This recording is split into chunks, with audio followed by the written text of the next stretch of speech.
Is it working? Can you all hear me? It's amazing. Yay! Well, I kind of don't want to do anything else, just for fear that you know, we're going to touch something and it's all going to go away again. Let's see how far we. So it was kind of funny. I downloaded the recording from last week and then uploaded it to YouTube. And I normally every week I just put Good Natured Hour and I put the date and up it goes. But last week I took a cue from that kid's book, you know, Alexander's No Terrible, Horrible, No Good, Very Bad Day. And it was the Terrible, Horrible, No Good, Very Bad Natured Hour. It really was kind of fun to watch in retrospect. Before we get going with tonight's slides, I wanted to show you something. This is actually something I've been, what do we say, curating maybe, or curing in my front yard. I was really bummed actually to find this about 6 weeks ago. The male cardinal of a pair that's been in my yard for a long time had died. So I moved him off to the side. I was doing some gardening and I didn't know, I didn't know if it would be possible to get the skull to clean up. And look, you know, our cool, wet weather, this cleaned up in record time. Sometimes I bury things and it takes a year. This was just a few weeks, nothing carted it off. Look at that seed chomping bill. Isn't that magnificent? It really shows why they're so good at what they do. We don't have to practice any skull ID with this particulars because there's no other bill that has that red color to it. So Cardinal gave us a gift. I'm going to add this to the skull collection because yeah, we have one. Next, so while you guys were talking, I heard you talking about cedar waxwings. Julie, I think it was you who had cedar waxwings that were feeding each other, and they're a social bunch. Adults will share, you know, food, and there is some co-feeding that will happen during courtship, but this time of year, the babies are starting to fledge and leave the nest. I've got a couple of images here. So this was actually taken by a coworker here at the Park District several years ago. This is a immature cedar waxwing. So it's got streaky breast. It's got the yellow on the tail like we see on the adult, but the breast is streaky. And then most important, there's no wax on the wings. If we look at an adult, that's Bob. I think you sent that picture. That's another immature. Oh, for heaven's sakes, where did it go? There it is. This is an adult cedar waxwing, and see the wax on the tip. Pam, we can't see anything. You're not sharing. You're just watching me talk. Oh, geez. I got so excited about pulling things up. I forgot to share. Okay, let me go back to that. Now let me go back to you guys. Okay, now we're gonna share the screen. You watch this.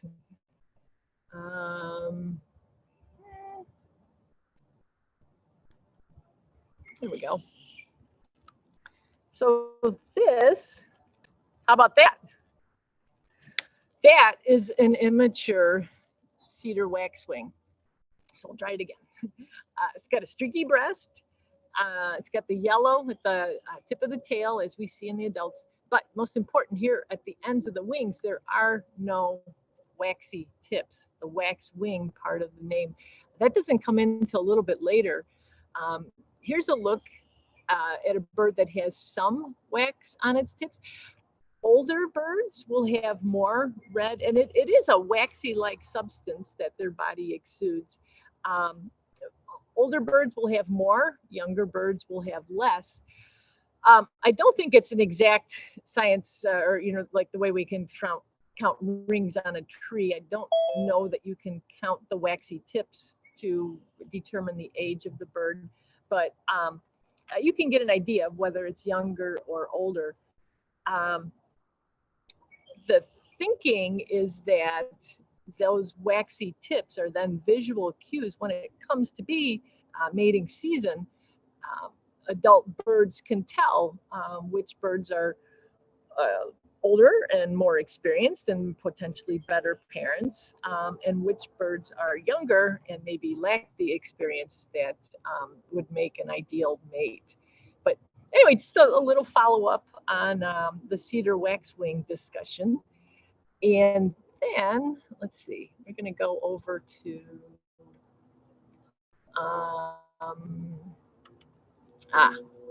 so I heard you guys talking about brown recluse. And Mrs. Tricia, this was an image you had sent to me last year. This, I believe we decided was a male because of the enlarged palps up here by the head. But you were talking about the violin or the ukulele, the guitar, whatever your favorite stringed instrument is, the marking on the back. But here you can see it quite clearly in the bottom of this plastic cup, taken from the Early Childhood Education Center. I think, have you found any more this week, Mrs. Tricia? No, I have found 2 so far. One, I think, last week and one the week before. That's right. And Okay. I'm still seeing the picture of the cedar waxwing. I don't know if that's what everybody's saying. Really? Yeah. Okay. That says that I'm sharing. Well, All right, let me. It's the bird. It's a nice bird, isn't it? It is. All right, let me see. How do I go? All right, I'm going to stop. All right, let's see. Can I share? Oh, so you could hear us last week, huh?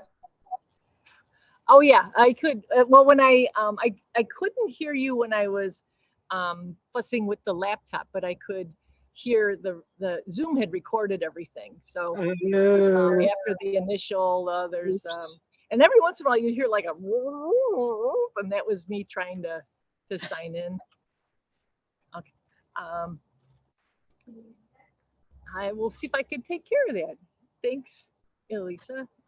Somebody didn't get the link too. Well, this will be fun. So I'm going to try and talk to you guys and email a link. All right, I wonder, so I had to join, the Zoom app would not open.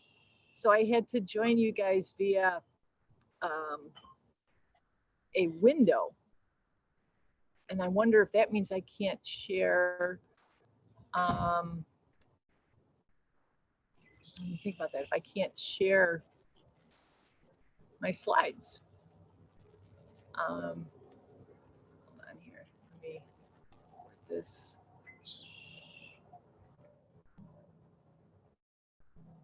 Okay. Get that person set up. All right, let me try it again. I'm going to go back to Zoom. And we are going to share the screen.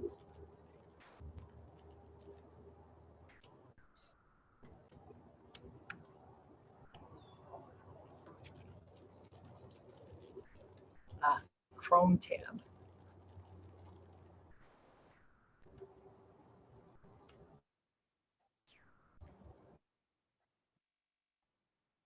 There it is.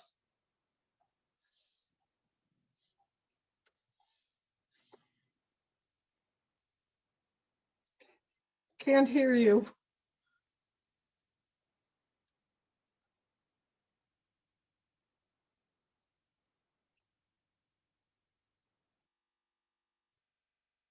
Nothing.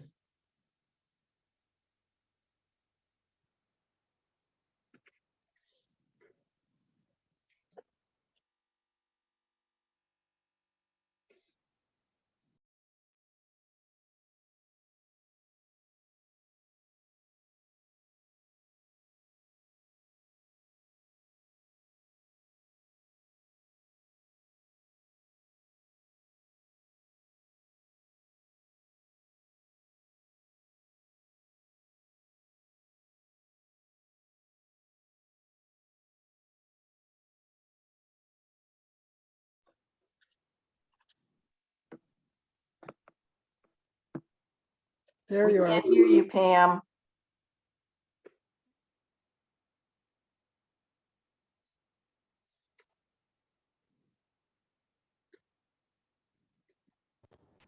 All right, can you hear me now? Yes. All right, so when I Yes. share the screen, Google Chrome is using your microphone. All right, let me try sharing it again. I'm sorry, guys, this is an unforeseen little hiccup. All right, so share. Tab. Share. There's the spider.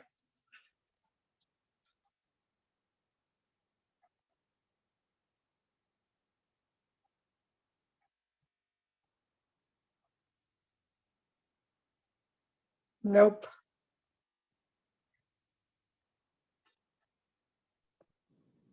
Can't hear you anymore.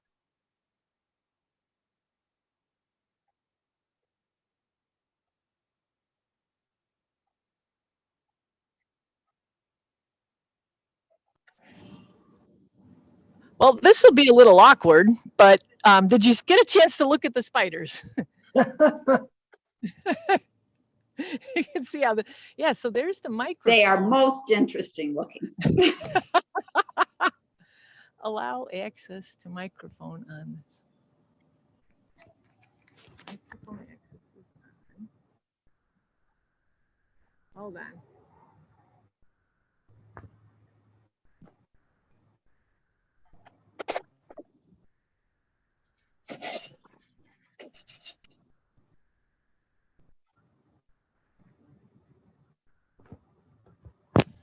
All right, there was one app that was not given permission to. Let me see. I'm going to try one more time with the share. Otherwise, we're just going to look at the picture and then I'm going to talk about it. Let's go to the share. I'm going to share.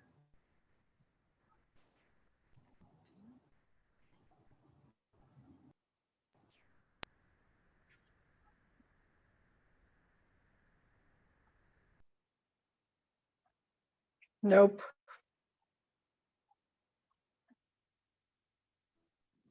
It has a line drawn through your microphone, Pam.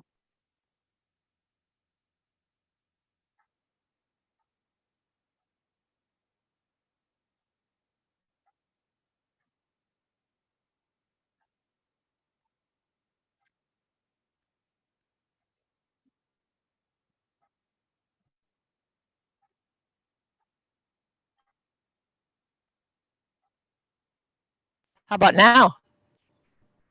Yes. No? Yes? Yes. Can hear You you can hear me now?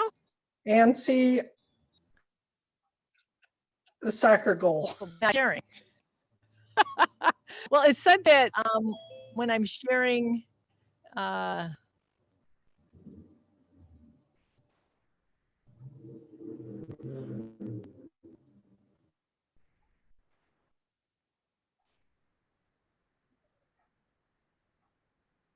We saw a killdeer and some other spiders and now the soccer goal.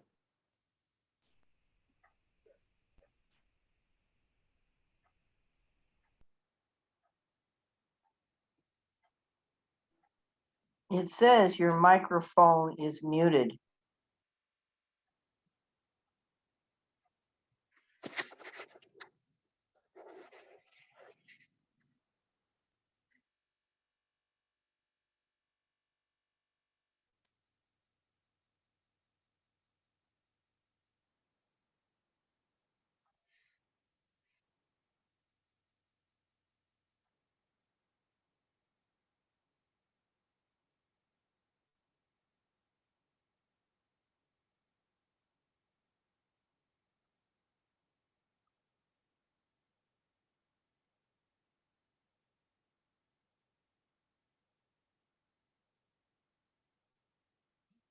the microphone pops back when I stop sharing.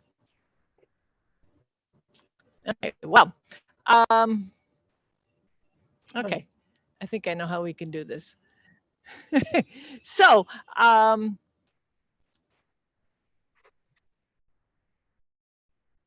let's just jump in here with, we talked a little bit about the brown recluse spiders. What I wanted to show you, and maybe you saw as it clicked by, they have 6 eyes. Besides that guitar or ukulele or violin marking on their back, they have 6 eyes.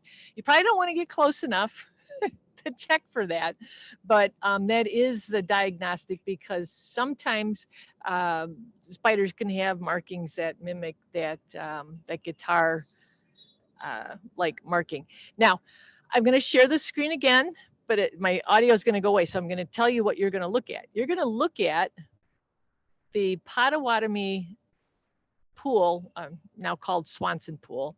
You're going to look at the locker room where the mallard duck hen had made her nest. And then we're going to have a close-up of that nest. And then we're going to see her in the pool. All right, so I'm going to share that. After all of her eggs had hatched. All right.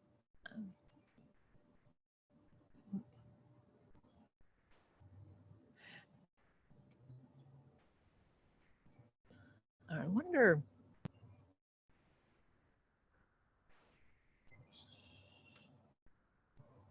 Wait, maybe.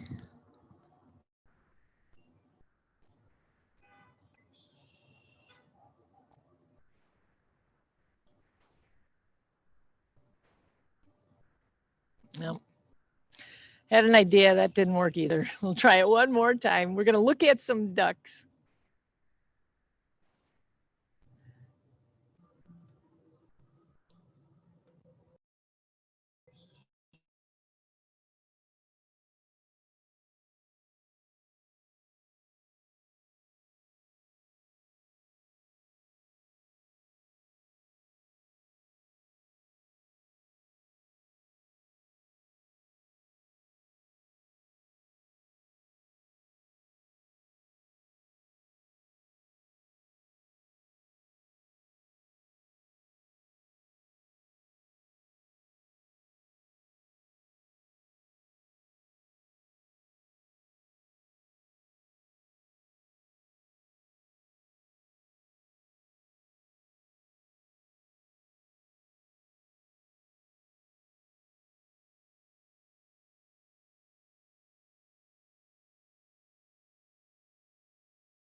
Okay, so that was Luna, the Pottawatomie pool mallard hen, and she had laid those eggs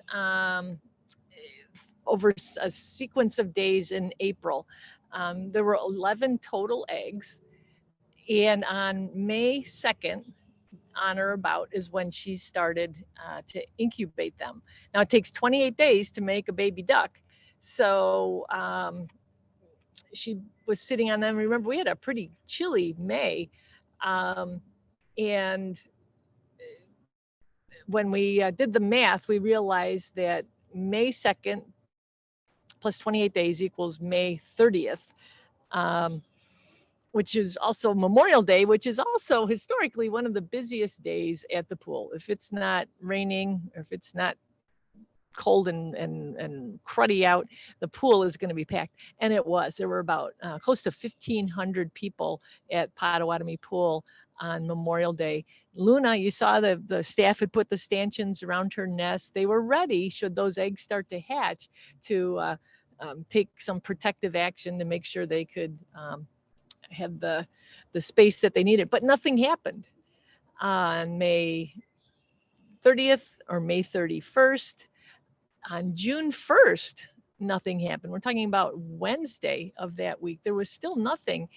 And you might have noticed in the one photo showing Luna sitting on her nest, she was right by a downspout. So we started to get worried that maybe those eggs weren't going to hatch. Maybe they got too wet. Maybe they got too cold. Maybe, you know, the whole effort's going to be a bust.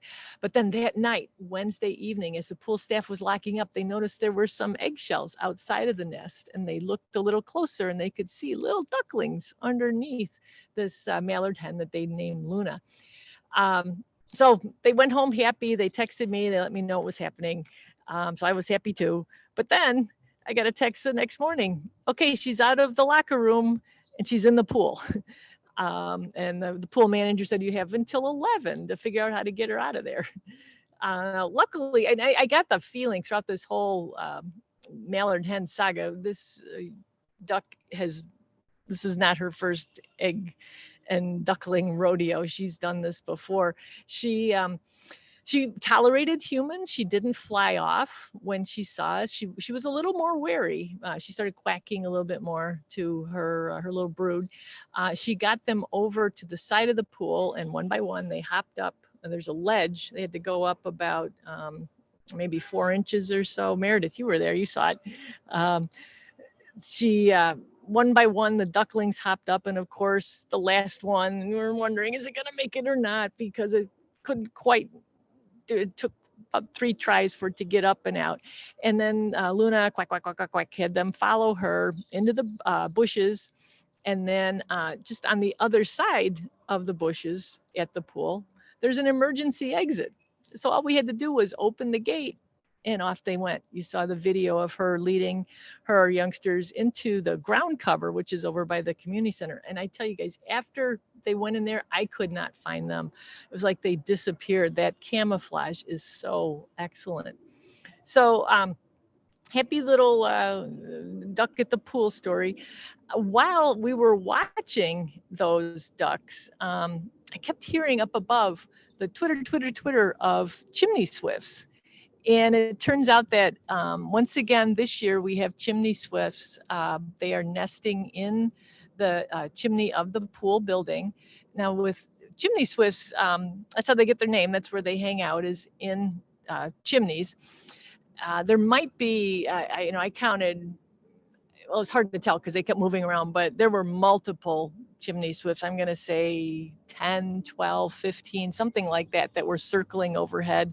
They would spread out and then they come back. Well, out of that whole group, only 2 would go down in the chimney and come back out. That's the rule that chimney swifts tend to live by. When you've got a chimney, only 1 pair goes forth with breeding. The rest can roost there, but there's just the 1 pair that breeds. Now, during migration, there's no breeding going on, and there can be thousands of chimney swifts in a single chimney. We're not there yet. That'll be a few months off when we get back to migration in September. But turns out there's all kinds of nature happening there at the pool building at Pottawatomie.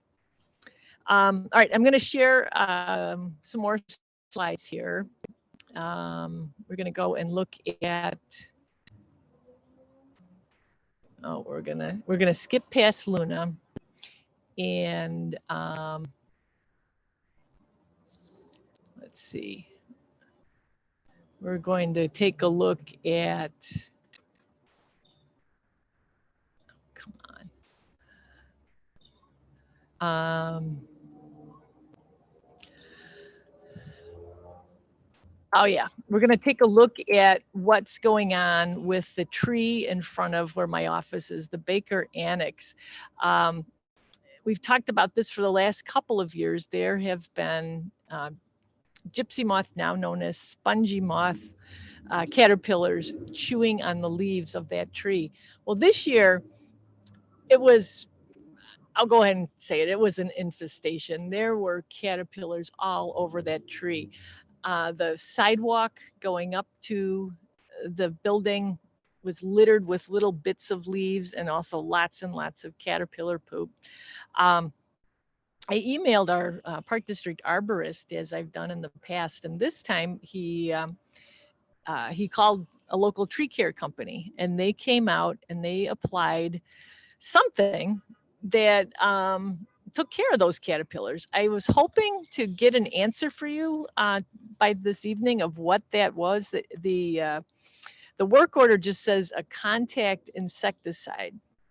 Now, I don't know. I was concerned when I read that because when all those caterpillars came raining down out of the tree, there's chipmunks that run around under that tree. There's birds that fly in out of that tree. I didn't want anything else to be affected by whatever it was that took out the caterpillars. I'm hoping that the tree care company will get back to me by the time we meet next week. But at this point, I don't know what it was that they used. In a lot of cases, gypsy moths are treated with something that is really pretty specific to them, or at least to caterpillars in a certain developmental stage. It's a bacteria that takes them out. It's toxic to the caterpillar. I'm hoping that's what they use, but I don't know for sure. So I'm going to share this screen, and you can look at some chewed up leaves, some caterpillar poop, and then there's a tiny little Ring doorbell camera video of when the guy came to spray. He came at 6 o'clock in the morning last Thursday, and that's when the caterpillar rain started. Right after that. Okay, let's share.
All right, well, that was less than perfect too. Yeah, what about the birds that eat those caterpillars? You're right, Chris. Luckily, there's not a lot of birds that do because they're fuzzy, and most birds, those hairs on the back of the caterpillar are irritating.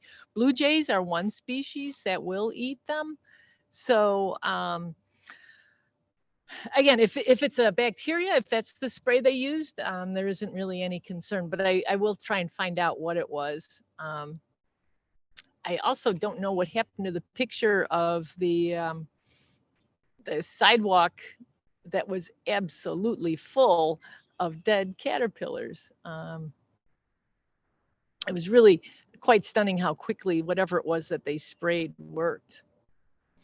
All right, well, you kind of saw I advanced a little bit farther. What we're going to do now is we're going to look at a video I took. The first video is of a native rose. It's called the prairie rose. It grows in front of hickory knolls. Well, it grows in prairies too, but we have a nice stand of it just south of the front entrance of the Hickory Knolls Discovery Center. And I tell you, every year I am just absolutely astounded by the amount of activity on those roses.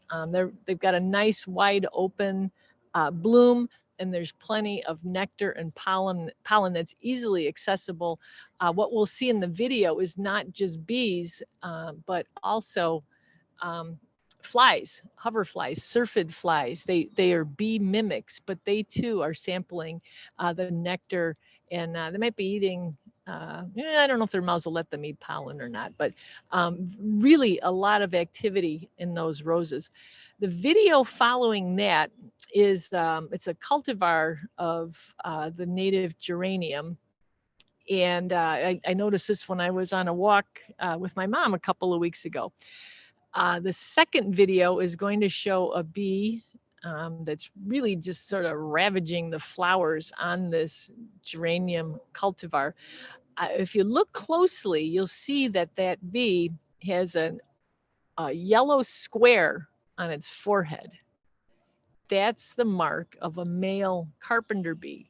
Now, carpenter bees, they get a bad rap because, well, they chew into wood. The females, what they do is they will, looks like somebody took a 1/2-inch drill bit and drilled a hole in, usually it's untreated wood or unpainted wood.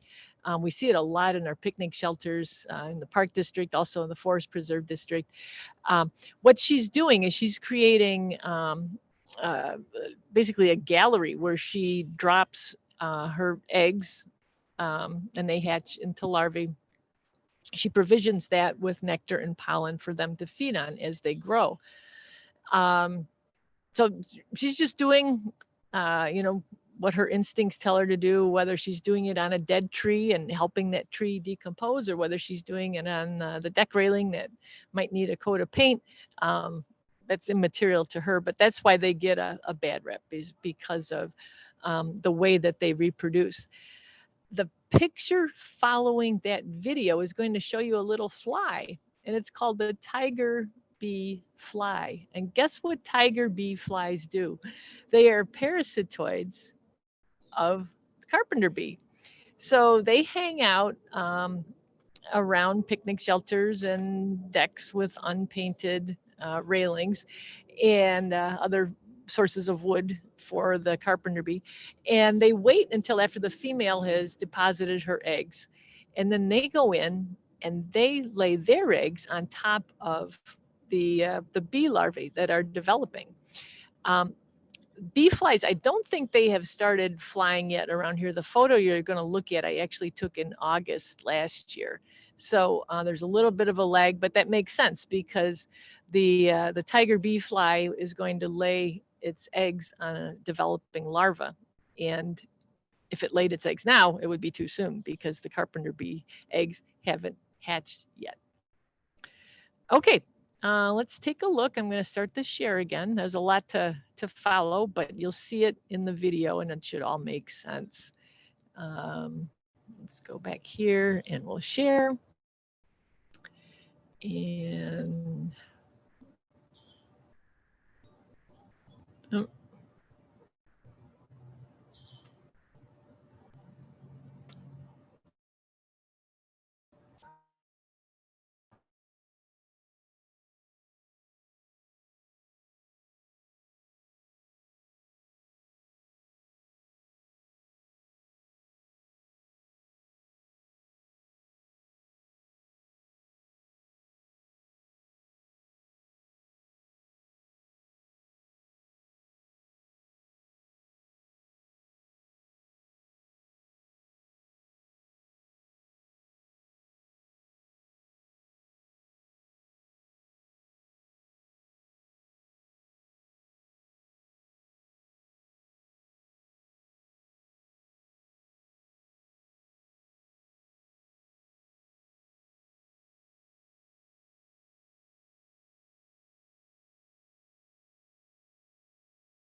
Okay, so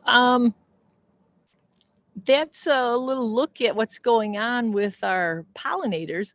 Now, last Saturday, we had our King County Certified Naturalists. We had our last field trip for the current class members.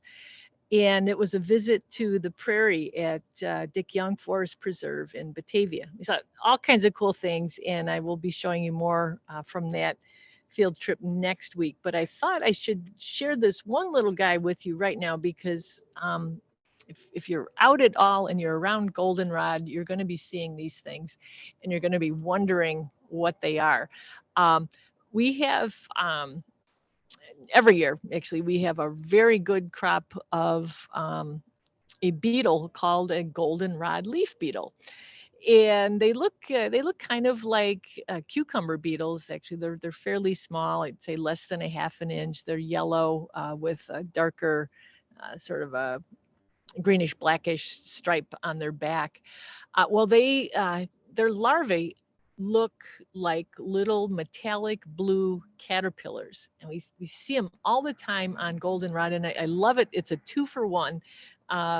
You can identify the plant by the insect, and you can identify the insect by the plant. The goldenrod leaf beetle. I'll show you first. Let's see. I'm going to show first the larva, and then I've got a photo of an adult here that I'm going to try and share too. So let's see if we can make that happen.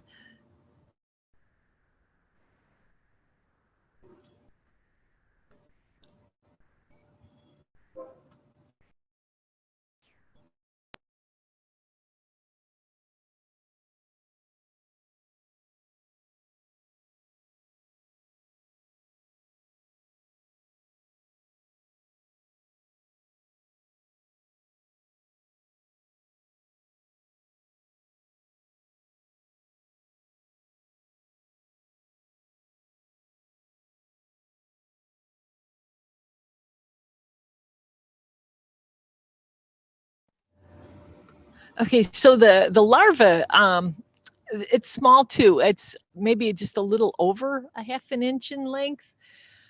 The giveaway that it's not a caterpillar is that it doesn't have any prolegs. It's got the 6 legs that it will retain, and they'll get bigger as it's an adult. But caterpillars will also have those little, they're almost like little sticky pads towards the back of their body. Most caterpillars will have, say, 4 or 5 pairs of prolegs in addition to their 6 true legs up front. The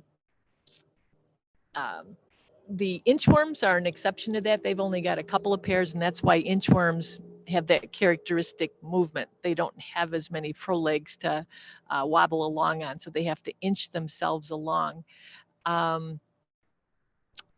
There's also a group of things that look like caterpillars, but they're called sawfly larvae, and those have more than 4 or 5 pairs of prolegs.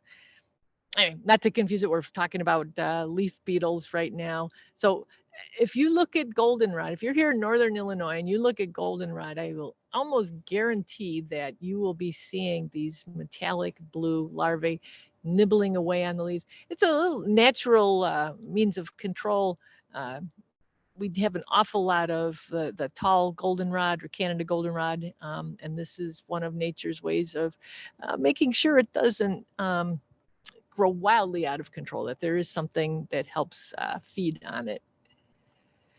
Now, the next couple of slides are an update. They're just kind of an aw sort of a thing. Remember the little tadpole that we got from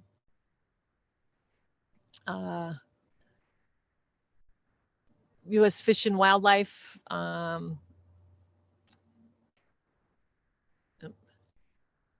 See, this was back in, was that February, I think?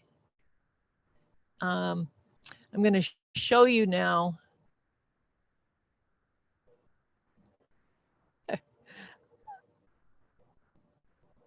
Oh, let's see, we've got some chats here. I'll get to those at the end. I'm going to share now the the little tadpole, he's almost a grown-up frog. And then the last picture is not of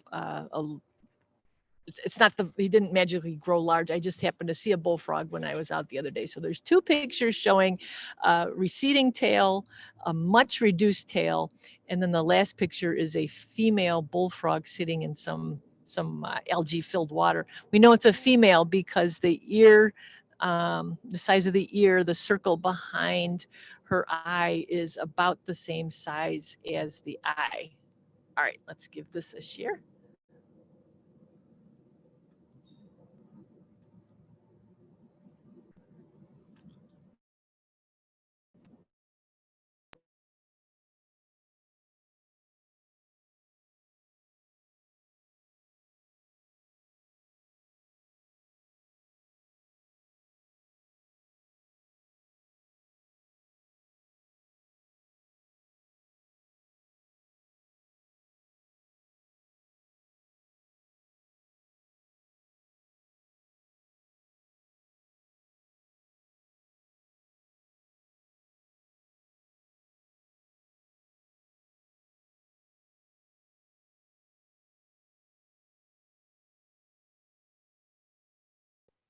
I should mention, we also know that's a bullfrog because where that ear is, there's a fold that wraps around it, but then there's no fold that goes down the back. There's another frog in the area here called a green frog. Green frogs will have a pair of, it almost looks like pleats of skin going down their back, two folds. Bullfrog does not have those folds. I would say between the time I took the first picture of the little frog and the second picture, I would say that was about a week's time. So development was occurring pretty rapidly. He's now, besides losing that tail and growing legs, the inside of that little frog has changed too. It's no longer getting oxygen from the water, but it's breathing air with lungs. And it's also changing its diet. It was feeding on algae tabs and boiled lettuce, and now it is feeding on crickets. So very rapid period of development for little Tad. I don't know yet if it's a male or a female. I've always just called him Tad. So if it ends up being a female, I'm going to have to, come up with something a little more girly sounding. The next picture we're going to look at is actually a video from our friend Terry. She was out walking the other day and happened upon a red-eared slider laying eggs.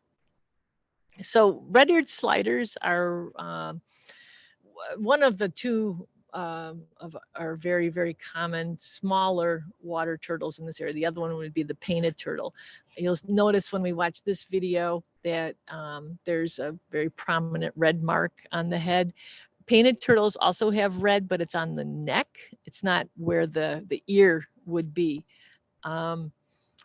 The other thing, and I don't know for sure if this turtle had to do this because we did have a lot of rain this spring, but a lot of times what turtles have to do before they lay their eggs is they will wet the soil, if you know what I mean.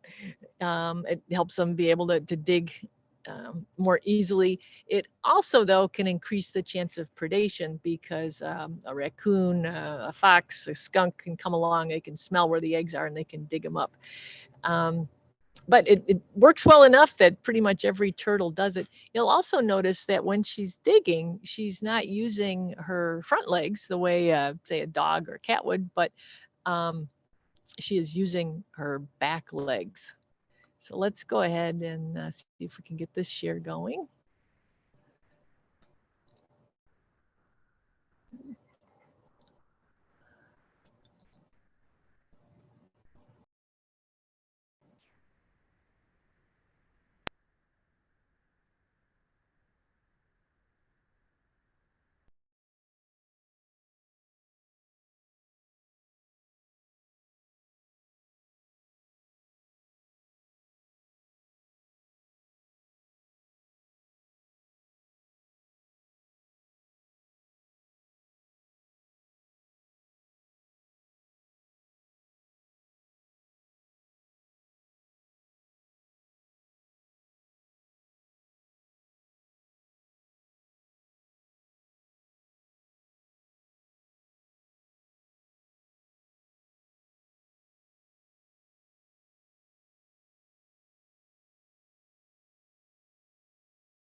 I gotta say, guys, it's a really good thing you can't hear what I'm muttering.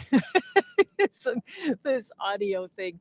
Um, so, all right. So you didn't get to see the video of the red-eared slider, but here's a picture of her. I'm just gonna freeze this here. We'll go back to this so you can see what she's up to. Um,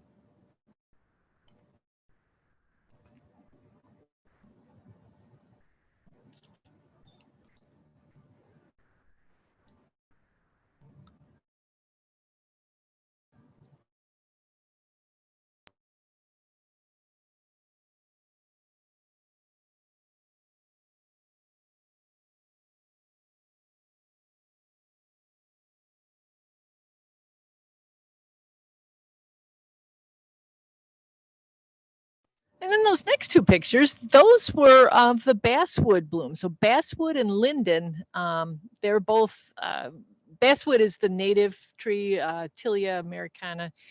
And then linden trees are what is often planted in our parkways. It's super popular with a lot of urban foresters. They'll plant these on our parkways. Basswood, the scent of the basswood flower is in the air right now. It's one of my favorite smells of summer. It's you have to be fairly close to the tree. It's not overpowering the way say lilacs can sometimes be. It's a more understated scent, but boy, it is just absolutely heavenly. The I noticed it when I was walking to work yesterday, and I took a few pictures. It wasn't just me that was sniffing the flowers. There were a lot of bumblebees that were coming up too. Some of you may have seen for sale basswood honey. It's a scent that translates well into the nectar. And basswood honey has a wonderfully sweet taste that's very similar to the smell of the flowers. You know, we've got just two more pictures here. So I'm gonna show you those. I'll give you a little preview. When I took the picture of the basswood flowers, I looked down at the base of the next tree and I saw something that was brilliantly gold in color. It's something called well, I call it dog barf slime mold. You might have heard of it as dog vomit slime mold or dog barf fungus. It actually is a slime mold, which is slightly different from a fungus. They grow quite commonly in mulch, and the slime mold digests portions of the wood wood components in the mulch, and it actually moves around. It's described, the movement is described as being sort of amoeba-like as it sort of oozes its way around. I want to go back and take another picture of this in a few days to see if it's moved appreciably or not. It can also change color. The one I saw, like I said, it's a bright goldish yellow. Pretty impressive looking slime mold. And by the way, it was an improperly mulched tree. This tree had a horrible case of volcano mulching going on. They'd piled the mulch way too high up on the trunk. But that's another rant for another time. And then after you look at the dog barf slime mold, then we're going to wrap up with just a couple, it's maybe 10 seconds or so of our snake at the Nature Center, Paul the ball python, getting a drink of water. If you've never seen a snake drink before, it's pretty cool. All right, let's get this share going.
All right. It was really cute. I enjoyed it. I'm sorry you guys didn't get to see it. I'm not going to belabor this this little fiasco any longer. I thought it was kind of funny though. I have a cup that I've been sipping out of. It's just water. Darn it. But I don't know if you can see what it says here. For fox's sake. That kind of sums up tonight's program. Let's see. Oh, Tadette. I like those names. Let's go Tadaline. Oh, that's a good one. So let's back up here. We'll get to a few chats here. Meg wants to know, did they sweep up the caterpillars? We actually, a broom didn't cut it. We actually had to have the Parks Department come out with their gas-powered leaf blowers. That's how many caterpillars there were. They had to come back twice because the caterpillars just kept going down. And it was, as much as I hate what they were doing to the trees, it was really kind of, I was tippy-toeing around them because stepping on them just, oh, I didn't like that feeling. I could feel their little bodies scrunching underneath maybe, but it was thousands and thousands of caterpillars fell out of that tree. So again, when I find out what they used, I'll be sure and let you know. Laura, yes, the kids in the Carpenter bees at Delnor Woods, they are doing a number over there. It's funny, there's so much dead wood in the woods at Delnor Woods, but those bees love the edges. I think because it's, you know, it hasn't been stained or sealed in a long time. So it's pretty easy for them to get to it there. And then, yes, I will make notes of all of these. Should we end up with a little girl bullfrog, Tadaline, Tadette, Taddy. So the question about we can't get your own, you have to get them from US. So what had happened there? This was actually back in February. The woman who coordinates the regional calling frog survey had gotten an email from U.S. Fish and Wildlife at O'Hare saying they had just confiscated 50 bullfrog tadpoles. And normally when things are confiscated, they end up getting euthanized. But the wildlife inspectors there, if they can find placement for them, someplace safe. The problem with these tadpoles is they didn't know the origin of them, and you can't just go and let tadpoles go. They might be harboring something that could make other tadpoles sick. And then where they were headed, they might have been released in an area that doesn't have tadpoles. So there was no documentation for these tadpoles. So they were confiscated. And rather than have to put all of them down, the wildlife inspector thought, well, maybe we can find placement in some local nature centers. So I actually picked up 6 the day I went in to their office in Rosemont, but of those 6, only 2 survived. One's down at Red Oak Nature Center, and one is going to be very soon on display up here at Hickory Knolls. So yeah, you can buy tadpoles. A lot of pond supply stores sell them for people who keep backyard ponds. I know I've seen them for sale in pet stores too.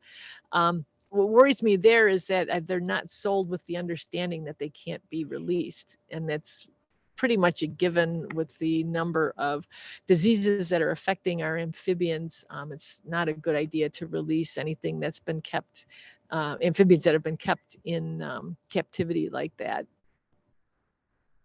Oh, hopefully that answers that question. Mrs. Tricia, you had a dog barf moss in your yard after having a tree taken down. Dog barf moss or dog barf slime mold? Oh, doesn't matter. I don't know if you saw it on The slime mold, on that whatever it was you said. Okay. Well, the slime molds and dog barf slime mold, it's a what they call a cosmopolitan species. It occurs around the world. And in Scandinavian folklore, I don't know if you saw that, I put that in the notes, that it was thought to be the barf of the trolls' cats. You know, the Scandinavians, they love their trolls, and apparently their cats puke. Anyway, folks, I appreciate you putting up once again with seems like an inordinate amount of